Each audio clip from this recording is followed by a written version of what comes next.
Vamos a leer en el libro de Hebreos, capítulo número 4. Vamos a leer el versículo 2, porque también a nosotros se nos ha anunciado la buena nueva como a ellos, a los israelitas. Pero no les aprovechó el oír la palabra por no ir acompañada de fe en los que la oyeron. Pero los que hemos creído, entramos en el reposo, de la manera que dijo, por tanto juré, mira, no entrarán en mi reposo, aunque las obras suyas estaban acabadas desde la fundación del mundo. Y vamos a leer ahora el versículo 12, porque la palabra de Dios es viva y eficaz y más cortante que espada de dos filos y penetra hasta partir el alma y el espíritu, las coyunturas y los tuétanos, y discierne los pensamientos y las intenciones del corazón. Y no hay cosa creada que no sea manifiesta en su presencia, ante bien todas las cosas están desnudas y abiertas a los ojos de aquel a quien tenemos que dar cuenta.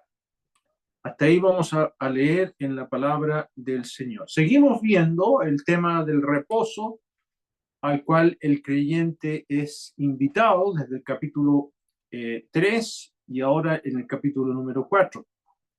Y en resumen les dije que este tema del reposo tiene que ver con madurez espiritual. Es una invitación a disfrutar de la plena satisfacción que hay en Dios. Como vimos la semana pasada, Dios reposó de su creación. Aquí el versículo número 3, en la segunda parte del verso número 3 dice, aunque las obras suyas estaban acabadas desde la fundación del mundo. Ahí se está refiriendo al reposo de Dios cuando Él creó por su Hijo amado todo y el séptimo día reposó. Otra traducción dice, si bien este descanso está preparado desde que Él hizo el mundo, y ese reposo que tuvo Dios no se ha alterado aún después del desastre de la caída de Adán. Dios no ha entrado en pánico. Y Dios quiere que nosotros también tengamos ese reposo, esa confianza, a pesar de la adversidad, de los problemas, de la vida tan alterable que hay aquí bajo el sol. Que aprendamos a estar contentos en él. Y tiene que ver, como les dije, el reposo tiene que ver con contentamiento, con madurez, tal como lo dijo el apóstol Pablo cuando escribe a los filipenses y dice él, no lo digo porque tenga escasez, está agradeciendo que le enviaron una ofrenda, pero él agrega, pues he aprendido a contentarme, cualquiera sea mi situación. Estar contento, satisfecho, es reposar en lo que Dios determine para la vida de uno. Yo no sé esta noche si usted está contenta o contento con quien es, con la vida que permite Dios, o vive vagando, buscando satisfacción en cosas que Dios nunca ha querido para usted. Por eso también la Biblia dice, pero gran ganancia es la piedad acompañada de contentamiento. ¿Y qué es lo que es la piedad? Ser como Cristo. Pero para eso hay que conocerle a Él y para eso uno tiene que tener alegría de que una vez salvados estamos en su mano, confiando y reposando plenamente en Él. Y aquí en este libro, en Hebreos capítulo 13, versículo 5, dice, sean vuestras costumbres sin avaricia, contentos con lo que tenéis ahora, porque Él dijo, no te desampararé ni te dejaré. Y es muy interesante que esta expresión contento significa satisfecho en uno mismo, independiente de todo lo demás, menos de Dios. El contentamiento, la satisfacción es algo importantísimo. Bueno, los incrédulos como dice aquí en el capítulo número 4, versículo número 3, dice ahí, pero los que hemos creído entramos en el reposo, de la manera que dijo, por tanto, juré en mi ira, no entrarán en mi reposo. Los incrédulos no entraron en el pueblo de Israel, quedaron botados en el desierto. Entonces, el Espíritu Santo toma esa experiencia de Israel y la aplica ahora para que nosotros decidamos cómo vamos a vivir. Si vamos a vivir satisfechos en Dios o siempre vamos a estar vagando como ellos vagaron 38 años dando vuelta en el desierto, perdiendo toda una vida por no encontrar y gozar este reposo. Y quien tiene este reposo es un creyente estable, confiable, maduro, así como lo fue Josué y Caleb en su tiempo. Como Dios dice de Josué y Caleb, Dios dijo que todos no entrarían, toda esa generación no entraría a la tierra prometida, excepto Caleb y Josué, que fueron perfectos en pos de Jehová. Y la expresión que estoy leyendo aquí en Números 32:12, perfecto, se refiere a la palabra completos. Ellos obedecieron a la palabra de Dios y cumplieron lo que la palabra de Dios decía. De manera que podemos preguntarnos, ya que Dios podía contar con Josué y Caleb, podemos preguntarnos, ¿Dios puede contar con nosotros o nosotros somos de altos y bajos, que dependemos de las circunstancias? Pero Dios aquí en Hebreos 4 ofrece para que se pueda entrar a ese reposo porque, como leímos allí en el capítulo número 4, el escritor dice en el versículo 8, por tanto, queda un reposo para el pueblo de Dios. La oferta de descansar, primero con la salvación, el Señor invitó, dijo, venid a mí todos los que estáis cargados y trabajados, que yo os haré descansar. El Señor da reposo a la persona que está abrumada por sus pecados, su insatisfacción, su vida sin sentido. Si uno va al Señor Jesucristo, el Señor nos perdona y nos hace descansar. Yo no sé si usted tiene el descanso de la salvación, es muy importante. Pero luego viene el descanso de la sumisión, de someternos a nuestro Señor. Ahora, ¿por qué el autor introduce el tema de la palabra de Dios aquí en el verso 12, donde leímos? Porque la palabra de Dios es viva y eficaz y más cortante que espada de dos filos. ¿Por qué el autor introduce el tema de la palabra de Dios cuando está hablando de este reposo? Porque hay advertencias que vienen de la palabra de Dios. Y es muy importante considerar que el Espíritu Santo, guiando al autor de este libro, está hablando en el nombre del Señor y como una espada de dos filos.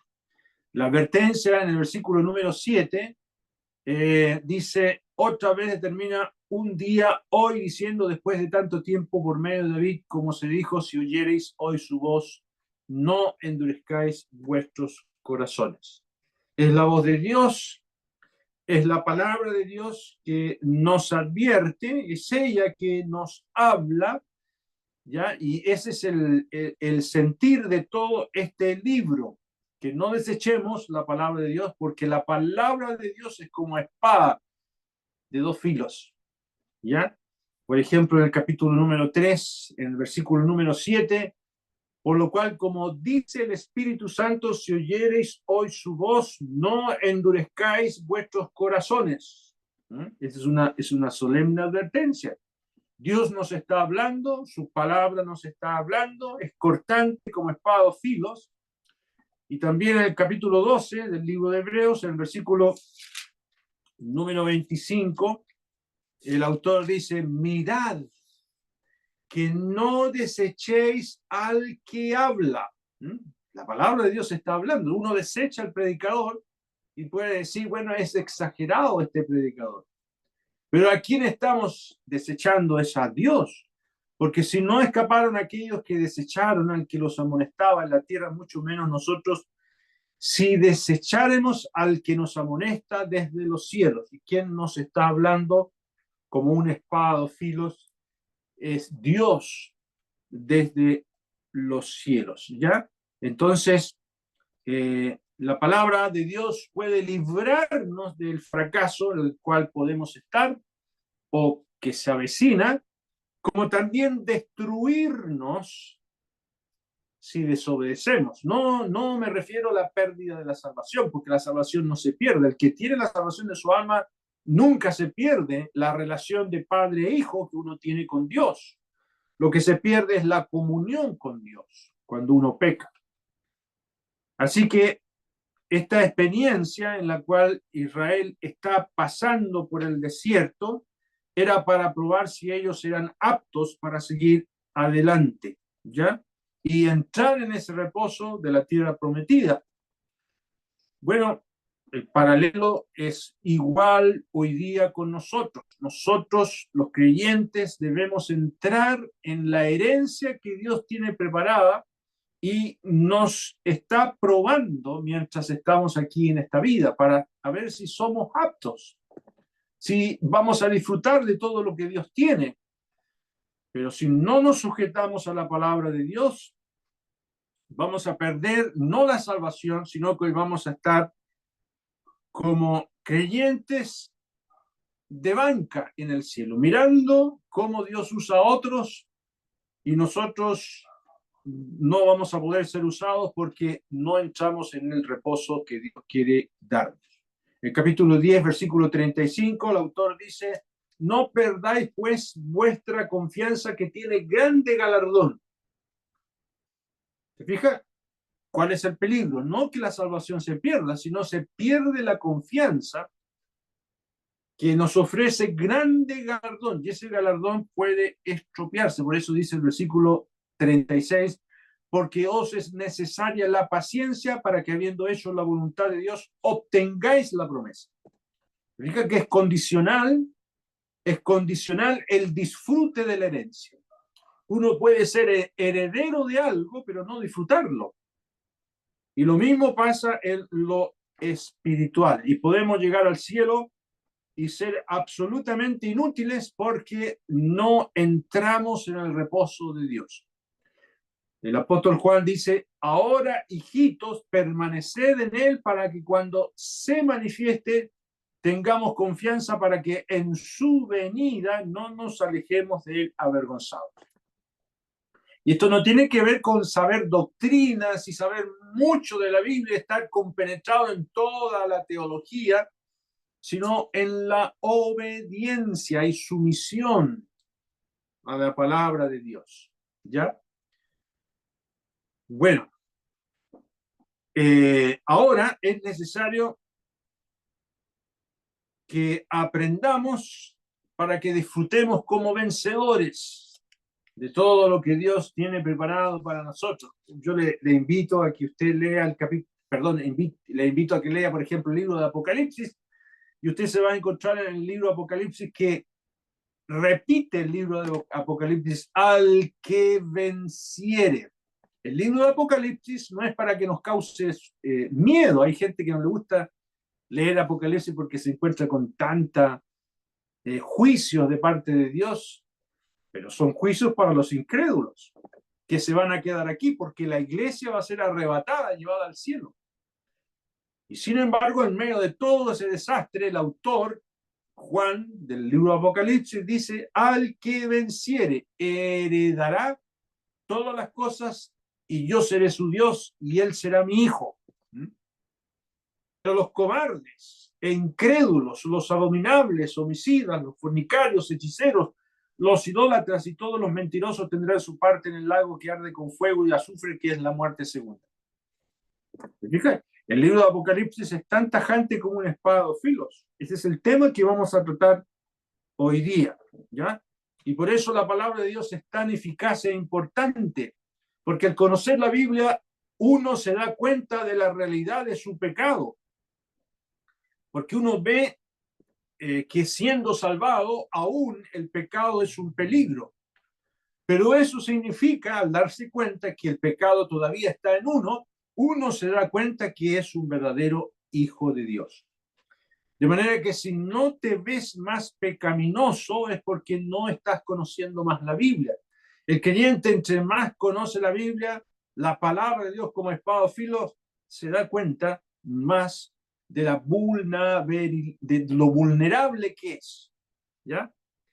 Y si no leemos la palabra de Dios, más lugar damos al diablo. El creyente, en la medida que más ve su pecaminosidad, más crece espiritualmente. Y podemos agregar que no hay reposo en Dios si no se conoce la Biblia. El creyente que está siempre vagando, como los israelitas, es porque no conoce la Biblia. No hay avances sin la palabra de Dios. De manera que creer la palabra de Dios y confiar en ella garantiza el éxito. Así le pasó a Josué y Caleb, que fueron perfectos siguiendo a Jehová, completos. ¿Por qué? ¿Dónde está el secreto de Josué y Caleb? La obediencia, la sumisión a la palabra de Dios. Por eso la palabra de Dios es como una espada. Y la figura de la espada aquí es la de un soldado hábil y certero que ocupa una espada. Y la visión que tenemos aquí, y es muy probable, es lo mismo que le pasó a Josué antes de conquistar Jericó y seguir adelante por la tierra prometida. Vamos a leerlo en Josué capítulo número 5, para que usted tenga en mente esta figura. Josué 5:13 dice: estando Josué cerca de Jericó, alzó sus ojos y vio un varón que estaba delante de él, el cual tenía una espada desenvainada en su mano. Y esta figura yo la quiero presentar para los lectores del libro de Hebreos, que para seguir adelante en el libro de Hebreos usted tiene que ver esto mismo. El Señor está aquí como este varón con una espada desenvainada, advirtiendo a Josué que tiene que sujetarse a la palabra de Dios. Y Josué, leyendo hacia él, le dijo: ¿eres de los nuestros o de nuestros enemigos?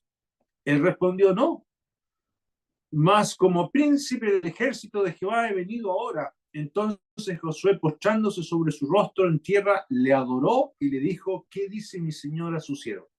Este fue una cristofanía donde el Señor apareció a Josué con una espada. Lo mismo tenemos aquí. ¿Ya? Ahora, esta espada que tenemos aquí en el libro de Hebreos, ¿qué representa? ¿O a quién representa? Nos podríamos preguntar en Hebreos 4:12, donde estamos, porque la palabra de Dios es viva y eficaz.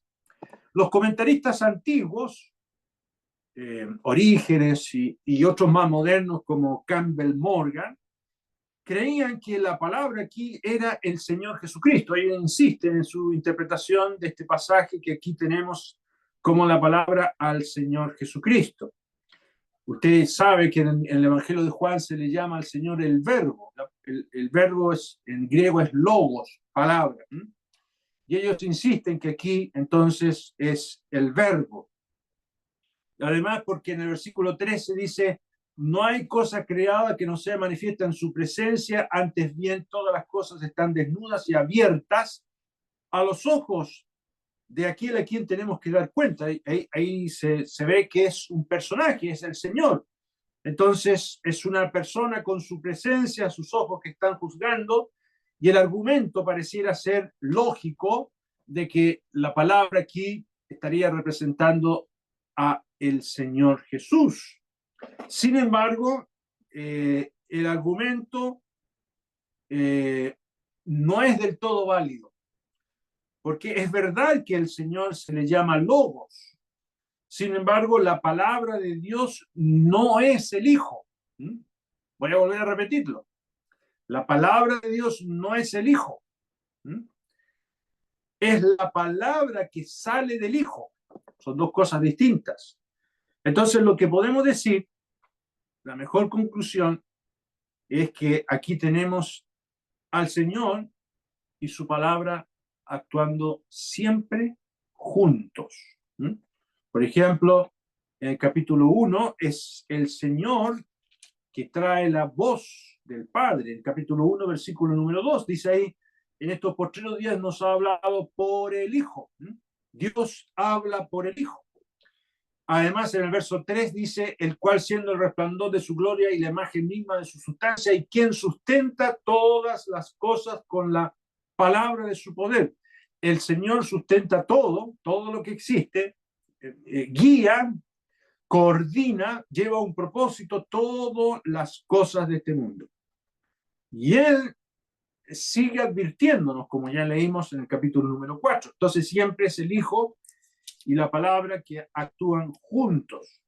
Y Él va a ejecutar su palabra en los futuros juicios, en el futuro trato con la iglesia. Por eso en el Apocalipsis, por ejemplo, vamos a leer capítulo 1, versículo 16, dice que Juan vio al Señor y cayó postrado a sus pies, y dice en el versículo 16, tenía en su diestra 7 estrellas, de su boca salía una espada aguda de 2 filos. ¿Se fija que es el Señor y su palabra? De su boca salía una espada aguda de 2 filos. Y así se presenta y así actúa en la iglesia. Capítulo 2 también de Apocalipsis, versículo número 12, dice, y escribe al ángel de la iglesia en Pérgamo, el que tiene la espada aguda de 2 filos dice esto. Y sigue el, yo conozco tus obras, etcétera, etcétera. Y el Señor, con su palabra, le dice a la iglesia los problemas que hay ahí dentro de ella. En el verso 16 también dice, por tanto, arrepiéntete, pues si no, vendré a ti pronto y pelearé contra ellos con la espada de mi boca. Entonces el Señor ofrece, advierte juicio sobre los que no se han arrepentido. Entonces es el Señor actuando con su palabra.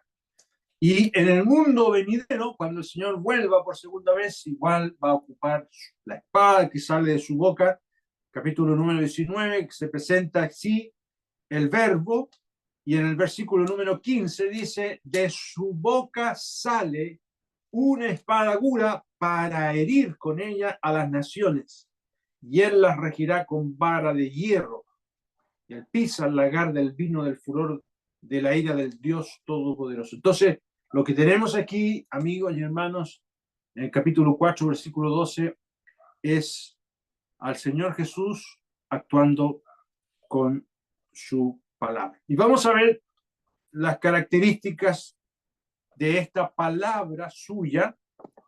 Volvamos a Hebreos capítulo número 4, en el versículo número 12, nos dice, porque la palabra de Dios es viva. Aquí está la primera característica. La palabra de Dios es viva, pues se comunica con nosotros. De hecho, aquí se habla del Dios vivo. En el libro de Hebreos se habla del Dios vivo. La palabra de Dios también es viva porque tiene esta virtud de que nos habla, nos comunica los pensamientos de Dios. El Señor Jesucristo dijo, el Espíritu es el que da vida, la carne para nada aprovecha, las palabras que yo os he hablado son espíritu y son vida. Estoy leyendo Juan 6, 63. Y podemos decir que es personal. Uno lee la palabra de Dios y la palabra de Dios está hablando a cada uno de manera personal. Por eso cuando una gran multitud abandonó el buque, cuando el Señor habló que Él era el pan de vida que descendió del cielo, que tenía que morir, muchos dejaron al Señor porque ellos querían un rey que les proporcionara comida. Esto lo dijo el Señor después de la multiplicación de los panes en más de 5.000 hombres, y muchos se fueron. Entonces el Señor le dijo a los apóstoles: ¿queréis acaso iros también vosotros? Le respondió Pedro: Señor, ¿a quién iremos? Tú tienes palabras de vida eterna. Y el creyente, el verdadero creyente, se da cuenta que la Biblia está viva, mantiene su vigencia y siempre fresca y llena de fuerza. Ella permanece para siempre. Uno lee el Antiguo Testamento y sigue vigente para hoy, en el siglo XXI. Por eso el profeta Isaías escribió: sécase la hierba, marchítase la flor, mas la palabra del Dios nuestro permanece para siempre. La palabra de Dios permanece para siempre. Y lo que dijo Dios en el Antiguo Testamento sigue vigente hoy día. Aquí en Hebreos 4, donde estamos, en el versículo número 7, donde dice otra vez, determina un día hoy, diciendo después de tanto tiempo por medio de David. Esa cita aquí es del Salmo 95. Si oyereis hoy su voz, no endurezcáis vuestros corazones. ¿Dónde sale eso? En el Salmo 95. Y aquí el autor toma esto y dice: hoy, lo está diciendo nuevamente. ¿Ya? Así como Dios dijo esto por medio de Moisés a los fieles para que entraran al reposo, y luego lo dijo con Josué y lo repitió con David, y ahora lo repite con nosotros. ¿Te fijas que la palabra de Dios está viva? No es un libro muerto. Tiene poder de dar vida. También el profeta Isaías nos dice de esta particularidad que la Biblia nos sigue hablando. Ya Dios tiene esta particularidad por medio de su palabra de hablarnos, porque la palabra tiene vida. Dice el profeta: alzad a los cielos vuestros ojos y mirad abajo a la tierra, porque los cielos serán deshechos como un humo, y la tierra se envejecerá como ropa de vestir, y de la misma manera perecerán sus moradores. Pero mi salvación será para siempre, mi justicia no perecerá. Lo que Dios nos da por su palabra permanece para siempre. Su palabra se mantiene vigente y la salvación que Él ofrece sigue para siempre. En segundo lugar, volviendo aquí a Hebreos capítulo 4, versículo número 12, se nos dice que la palabra de Dios no solamente es viva, sino que también es eficaz. Ya ese verbo o ese adjetivo aquí, eficaz, es la palabra en el griego energía. La palabra de Dios tiene energía. Esto lo dijo el profeta Jeremías cuando Dios, por medio de él, nos dice: no es mi palabra como fuego, dice Jehová, y como martillo que quebranta la piedra.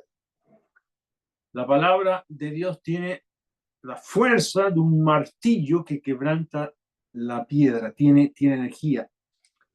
Y es capaz de despertar la conciencia humana e herir el corazón, convencer de pecado, como también proporcionar vida para que el pecador se arrepienta y nazca.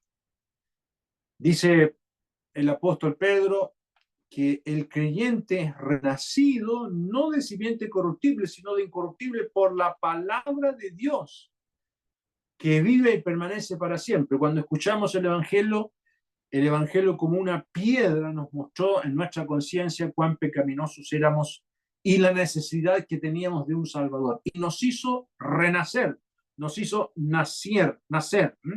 Entonces despierta la conciencia y hiere el corazón. Acompáñame al Salmo 19.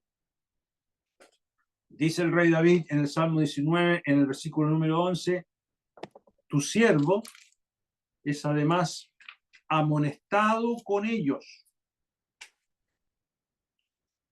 Se está refiriendo a la palabra de Dios, a los juicios de Jehová, que son verdad.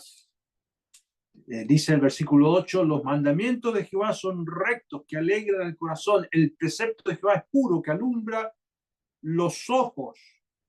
Y aquí en el versículo 11 dice, tu siervo es además amonestado con ellos. Yo no sé si usted lee la Biblia. Cuando usted lea la Biblia, usted va a ver que la palabra es como un martillo que nos muestra que estamos mal. Y hay grande galardón en guardarlos. Entonces podemos decir que la palabra de Dios actúa, es energía. Y esta actuación, este poder, esta energía, la encontramos en la palabra de Dios cuando la leemos.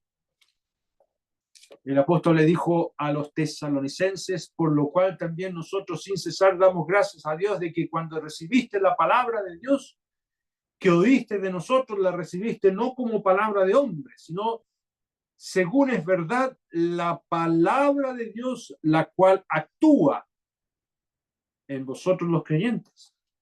Estoy leyendo en 1 Tesalonicenses 2:13. La palabra de Dios opera. Sigue actuando en ustedes los que creen, dice otra traducción, ¿ya?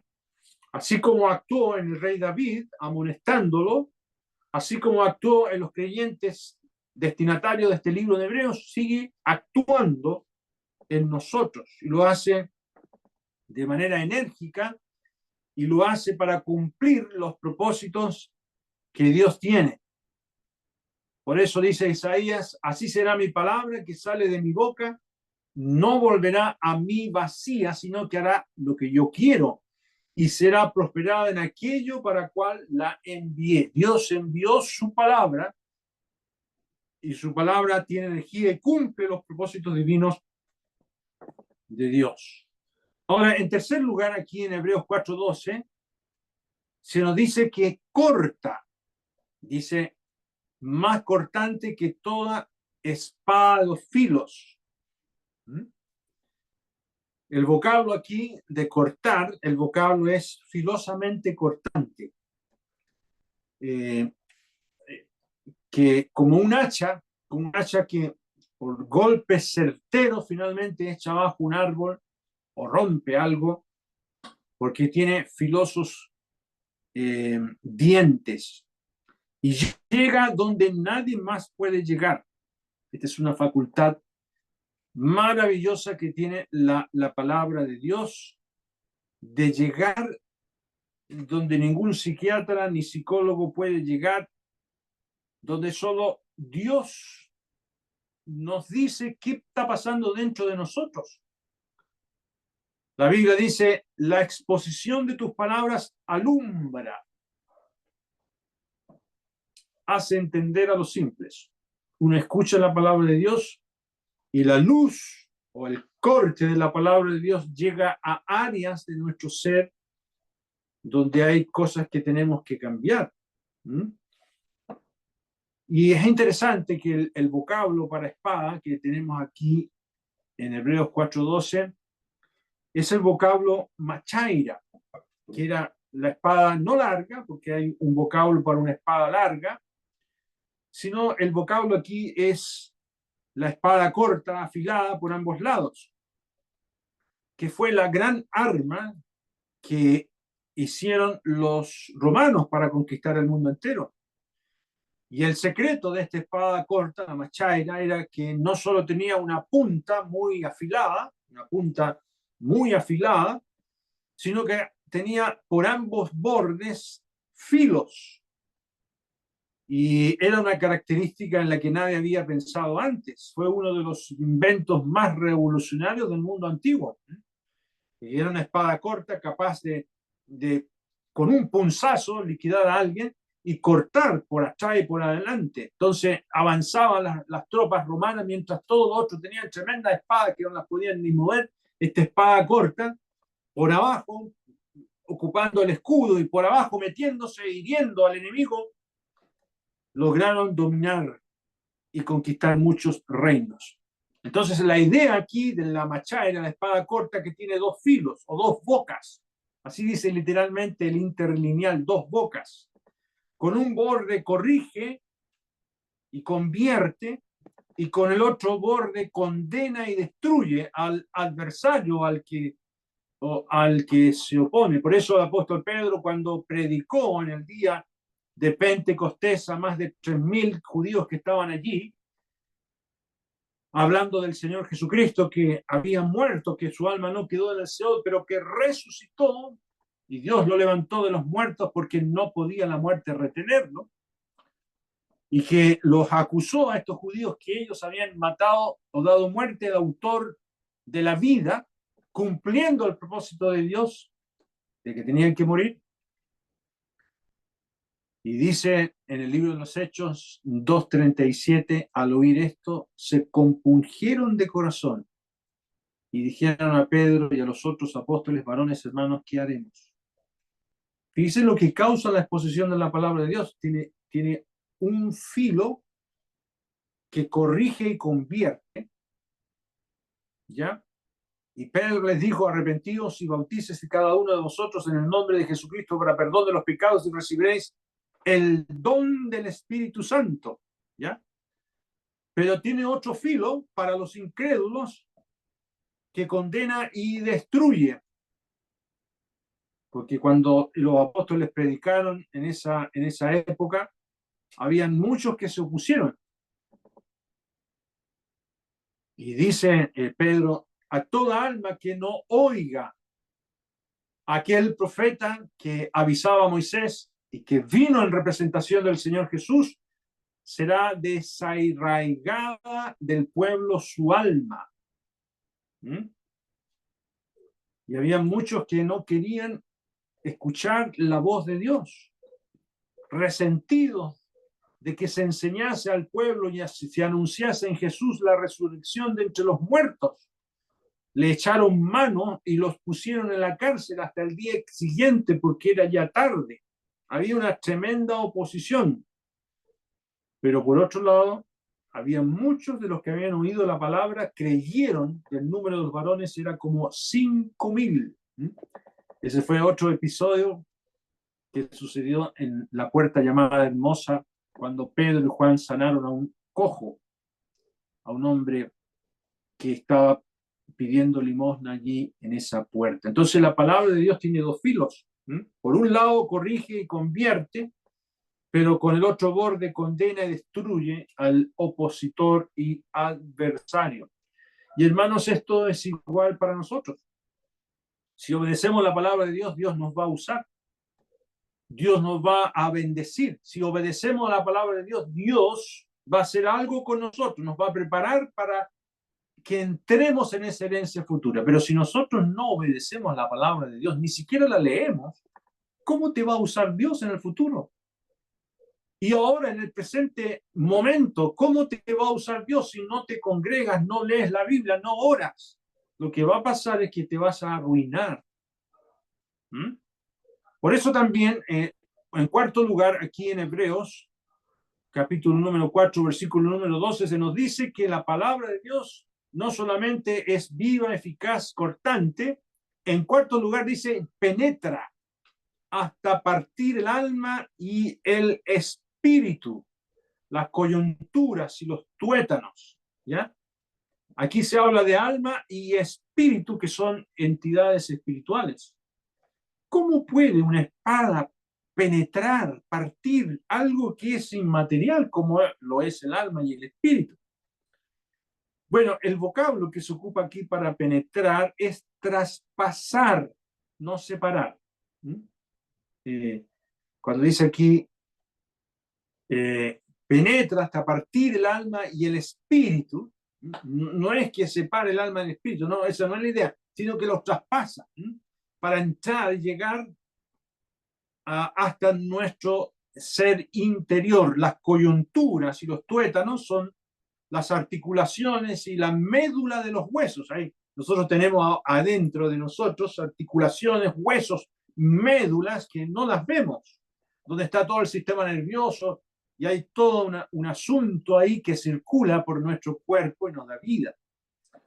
Bueno, se refiere a las zonas escondidas al ojo humano y que solo la palabra de Dios puede llegar allá.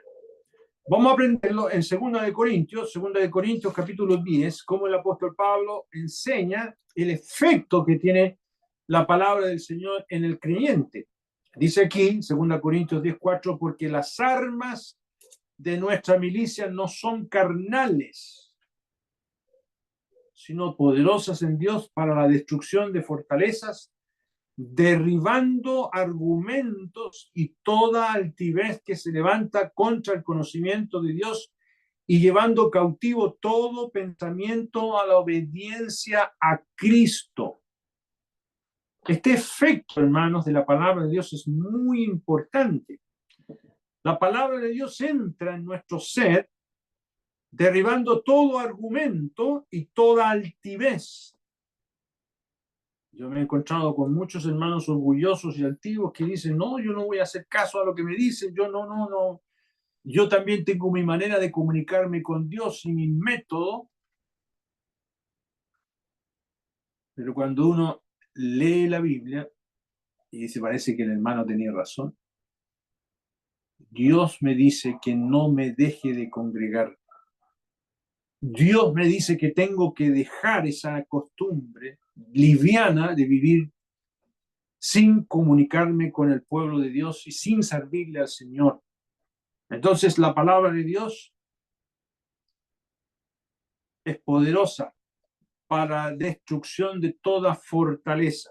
Y los pensamientos e intenciones del corazón, todo lo descubre.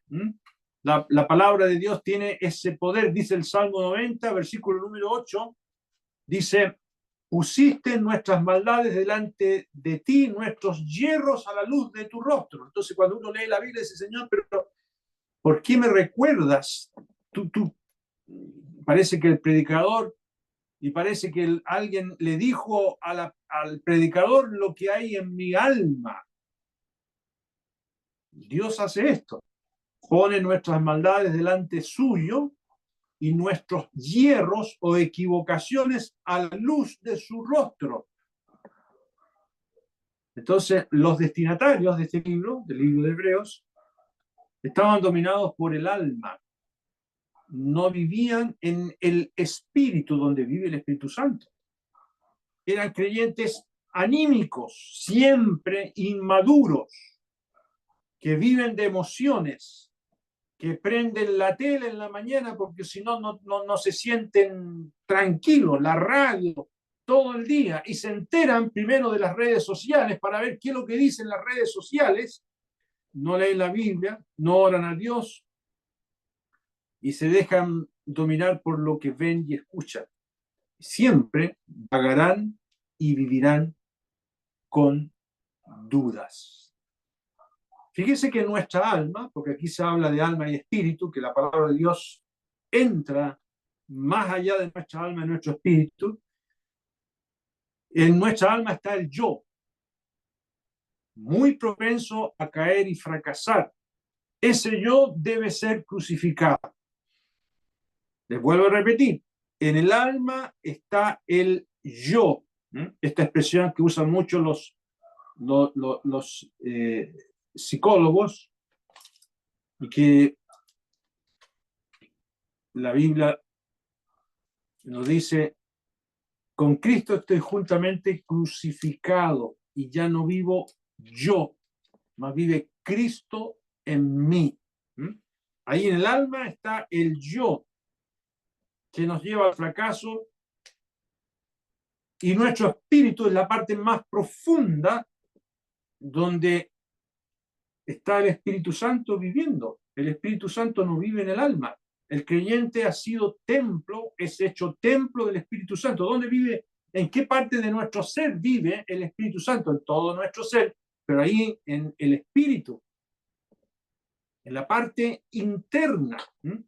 Por eso cuando lo dice el apóstol Pablo en una de sus cartas, El Espíritu mismo da testimonio a nuestro espíritu, no a nuestra alma, a nuestro espíritu, no a nuestro cuerpo, de que somos hijos de Dios. ¿Dónde se comunica el Espíritu Santo con nosotros? No se comunica en el alma, ni tampoco en el cuerpo, se comunica en nuestro espíritu. ¿Y cuándo lo hace? Cuando leemos la Biblia. Pero si no leemos la Biblia, Dios no se puede comunicar con nosotros. Allí en nuestro espíritu vive el Espíritu Santo de Dios desde que fuimos salvos. De manera que tenemos que tomar decisiones guiados por el Espíritu nuestro propio, donde vive el Espíritu Santo, no en nuestra alma. ¿Ya? El creyente que vive en su alma siempre dependerá de las circunstancias, será un creyente anímico del alma. ¿Mm? No, debe ser en nuestro espíritu. Leamos en 2 Timoteo, capítulo 4, 2 Timoteo, capítulo número 4, versículo 22. Dice el apóstol, el Señor Jesucristo esté con tu espíritu. Esto le dijo Pablo a Timoteo, el Señor Jesucristo esté con tu espíritu. ¿Por qué dice esto? No dice con tu alma, con tu espíritu, porque ahí en el espíritu humano nuestro está el Espíritu Santo y es allí donde el espíritu comunica lo que Dios quiere decirnos. También en Gálatas capítulo 6, el versículo número 18, dice, hermanos, la gracia de nuestro Señor Jesucristo sea con vuestro espíritu. ¿Se fijan? La Biblia hace diferencia porque somos tripartitos. Tenemos alma, tenemos cuerpo y tenemos espíritu. ¿Dónde se comunica Dios con nosotros? Cuando prendemos la tele, cuando prendemos la radio, cuando vemos las redes sociales. No, con la palabra de Dios a nuestro espíritu. Por eso dice, hermanos, la gracia de nuestro Señor Jesucristo, y la gracia del Señor Jesucristo es todo lo que Él quiere darnos, sea con vuestro espíritu. Ahora, nuestra alma posee tres partes. Podemos decir que en nuestra alma hay tres áreas: la mente, la voluntad y las emociones. Yo no sé si usted tiene algunos pensamientos que lo hacen sufrir. Pensamientos morbosos, pensamientos de persecución, pensamientos de fracaso, pensamientos de algo que le pasó en el pasado, cuando usted todavía no era del Señor. Todo eso está en la mente, en el alma. El alma gobierna la mente, la voluntad y las emociones. Y ahí, en estas tres áreas, hay tendencia a retroceder y vagar. Los judíos que salieron de Egipto pasaron 38 años vagando en el desierto. ¿Por qué? Porque eran anímicos. Tenían el tabernáculo, tenían las fiestas, tenían las danzas, tenían la música, tenían muchas cosas que no los cambiaron. Alguien me preguntó, hermano, ¿y ustedes por qué no usan instrumentos musicales en la iglesia? Porque eso pertenece a Israel. Israel era un cuerpo de gente anímica, y todo eso no los cambia. Bueno, en nuestro espíritu también hay tres partes, o hay tres áreas, no partes, sino el espíritu tiene que ver con tres áreas: la conciencia, la comunión con Dios y la intuición. Y son muy importantes estas áreas. La conciencia tiene que estar siempre tranquila, nada que pongan en peligro por guardar algún pecado o por no pedir perdón cuando hemos ofendido. La conciencia tiene que estar tranquila en el creyente. La comunión con Dios es importantísima, por la palabra de Dios, por la oración y la comunión con el pueblo de Dios. Y la intuición. El creyente al leer la Biblia puede intuir, puede discernir los espíritus, si son de Dios o no son de Dios. Bueno, en quinto lugar, volvamos a Hebreos, capítulo número 4, versículo número 12. Dice, hasta partir el alma y el espíritu, penetra hasta partir el alma y el espíritu, ¿no es cierto?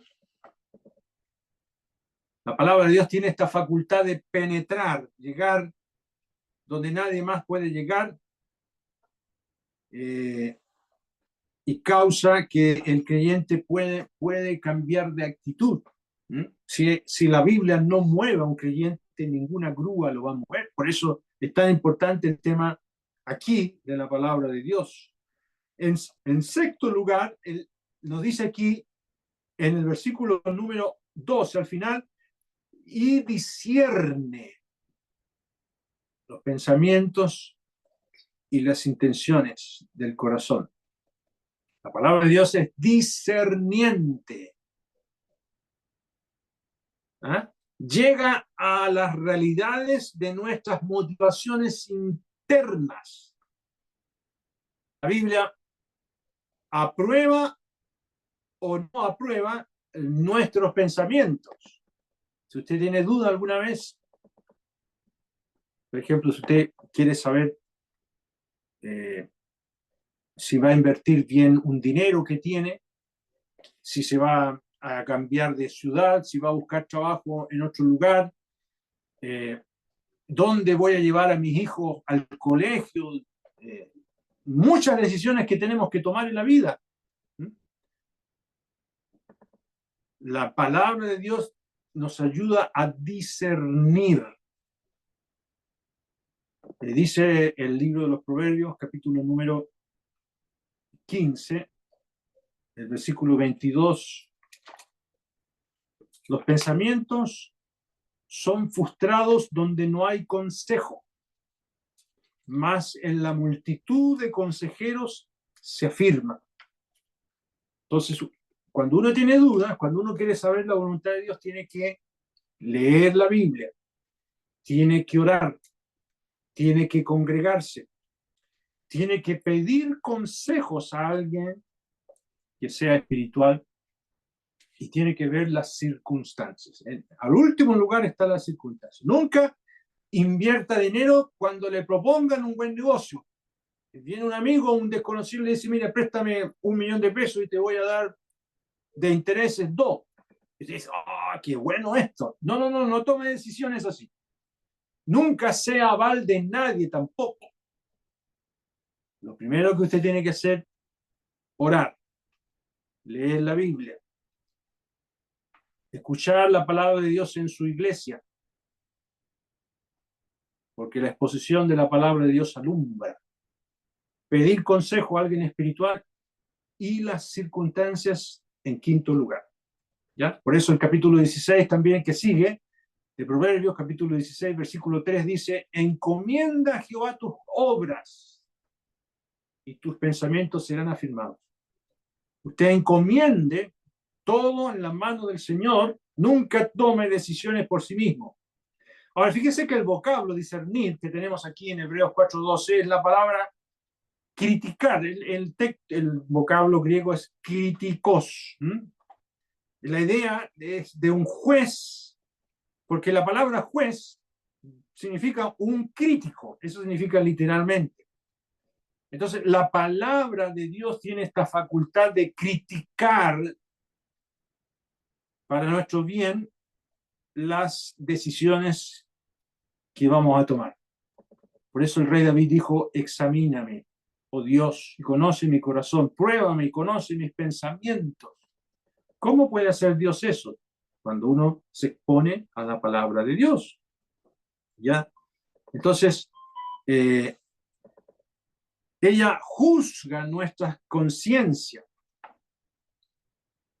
Y en séptimo lugar, finalmente aquí en Hebreos capítulo 4, el versículo número 13, se nos dice, y no hay cosa creada que no sea manifiesta en su presencia, antes bien todas las cosas están desnudas y abiertas a los ojos de aquel a quien tenemos que dar cuenta. Aquí se fija que ya pasamos no a la palabra revelada, sino al que revela la palabra, al Señor Jesús. Aquí en el versículo 13 tenemos al Señor. Entonces, como les dije, algunos antiguos intérpretes creían que aquí en el versículo 12 la palabra era el Señor Jesús. No. es la palabra en manos del Señor Jesús. Siempre van unidas. Todo es manifestado en su presencia.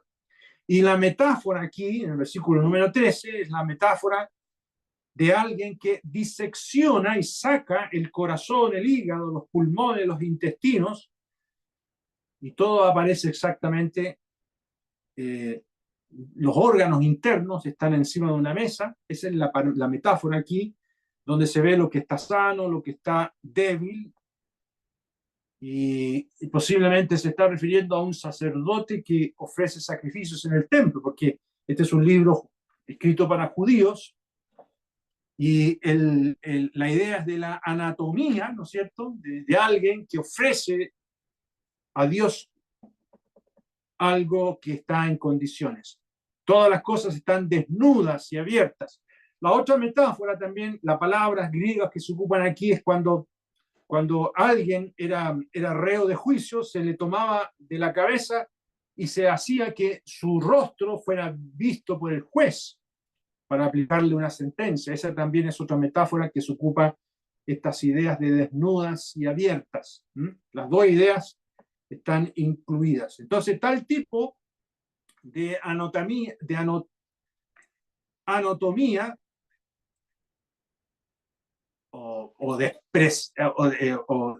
o sacar del interior todos estos órganos, tiene la idea de lo que hace Dios en su anatomía espiritual en el corazón del hombre.